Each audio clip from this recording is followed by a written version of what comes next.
More funny car action coming at you here. Rapid Transit. Hill Brothers. Nice looking car. Yep. Finally got it together, those guys.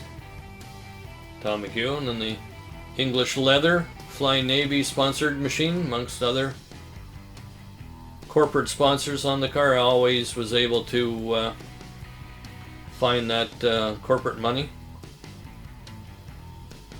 And the goose is loose. He lets it down and takes the win. Yeah. Up next in the funny car ranks. That's a different Frantic Ford now. This is a 1974 Mustang 2 bodies now. Mustang 2 bodies. So we can Quickie 2, Bill Bill Levitt. Levitt. Is he Quickie moving 2. back that fast? I guess he is. Yeah. Off and running. Both of them hooked up. Well, hazing just a little bit.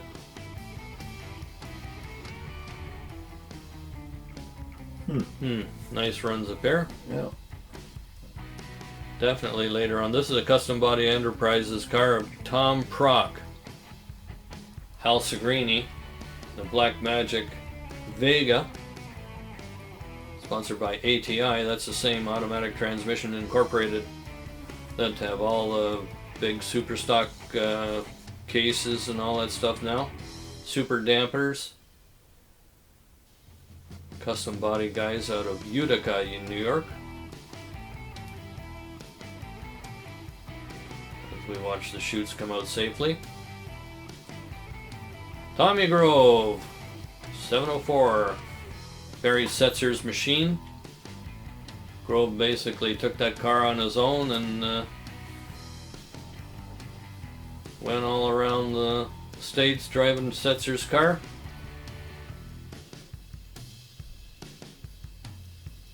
Good funny car match race here.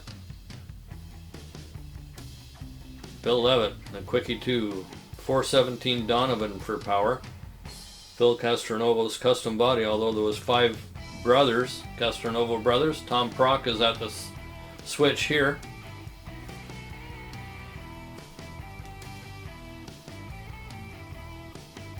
Chutes come out safely. Black Stain. Laying one down. As we end this one, we'll see you next time on Dragway Memories.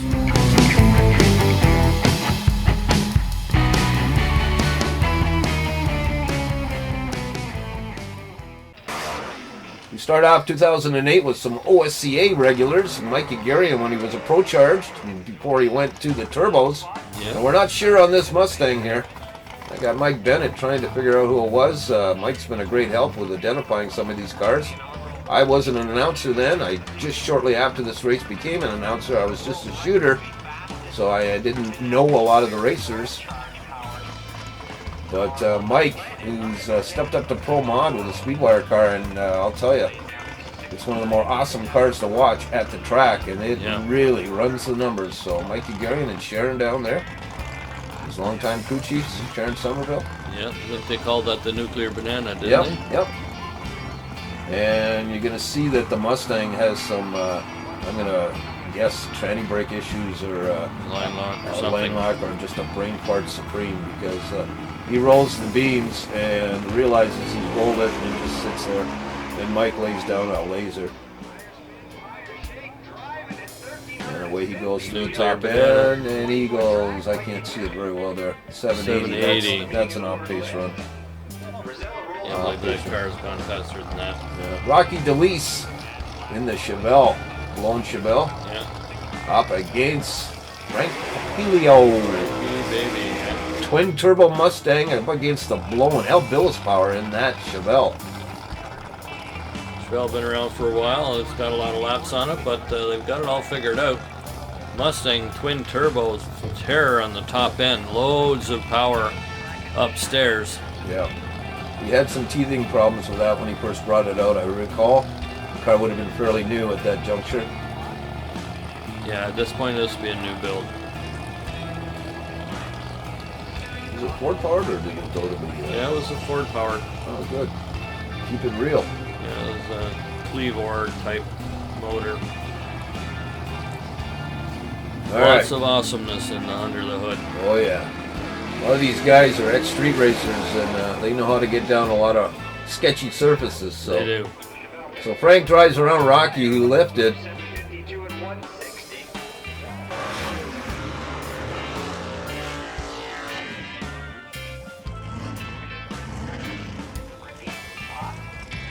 And that is the ex-Al Bangoche Pro Stock car, Joe Colavita. which Colavita has modified, put a Luis Castillo in the Mustang, or in the Camaro, sorry, in the Camaro.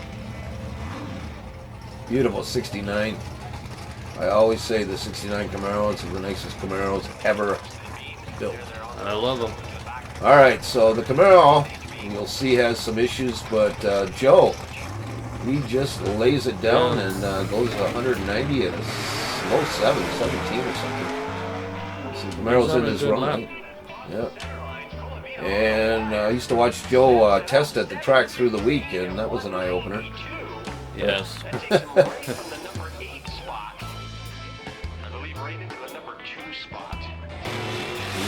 Going on to the here's Joe Pizzaro. Joe Pizzaro in the Camaro taking on the crazy Monty man, Steve Jacqua. He looks like he's having troubles with that blowing machine. Joe Pizzaro, he's really good. There you go, Bill. This is your wheelhouse. Brian Clayton, Superstock J automatic car against the crate motor stalker of Jim Lindsay, the Peppermill. I have that door in my garage.